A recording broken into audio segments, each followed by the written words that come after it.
Dighton-Rehoboth 1-2, and when was the last time we said that? I know, it's been a while. But they are 1-2, and they will face winless Wareham, who was 0-2 but lost a heartbreaker last week to Seekonk in a game where they very well could have won, and they were winning that game until the final drive.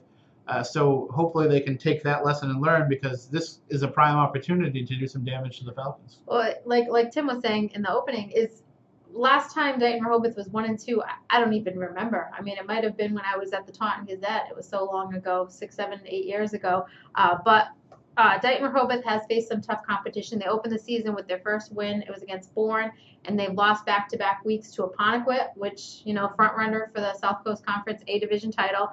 And then this past week to Somerset Berkeley, which if you talk to anybody in the Eastern Athletic Conference, that's who is favored to win that Right. league. So, two really quality opponents, and they've just, they've only they didn't score last week, and then they only scored 2 touchdowns against the Lakers. So they're struggling a little bit on offense, Dighton-Rehoboth. And usually, they've had this nice, kind of controlling ground attack where, they just grind out, other teams and just take tons of time off the clock. And I've been to Dighton-Rehoboth games where the opposing the offense, might not even get on the field for a quarter because they're just, ball control. So, I wonder if they're having, some turnovers or just having struggle, moving the ball. But like you said, Wareham, they're playing inspired football, the Vikings. It sounded like from that game they were up, 18-0. They did, but they also beat themselves too. Yeah, made some mistakes. That was a lot of the problem is they had 5 lost fumbles. Yeah. So that is a huge problem that they have to correct going into this week. But they definitely have the talent. It's just a matter of putting it together. And even though they have a lot of guys who are juniors and seniors, there was a lot of young guys on the roster too. So it's a matter of being able to bring everybody together. Yeah.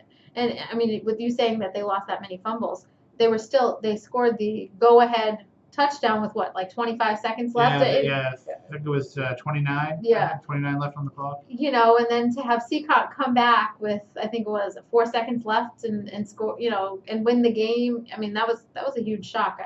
It was, and part of the the positives for Wareham, not to just dwell on the negative. Part of the positives is they have a quarterback in Stephen Toll, who's a senior, but it's his first year playing quarterback. Yeah. And he was playing the option in the first half. Mm-hmm. So, I mean, they've got all the confidence in him. He's got talented guys to throw the ball to. He's got talented guys to hand the ball off to, and he can run the ball to himself. And we're going to have to learn to pronounce Josh Onogiogu's name correctly. How do you say it? Onogiogu, I believe, is the correct. They were calling him Josh Ono. I like that one. That's easy. I can remember that. And I like the idea of having that nickname of Ono because, when he starts coming with the ball, everybody's like, "Oh no, here comes Josh."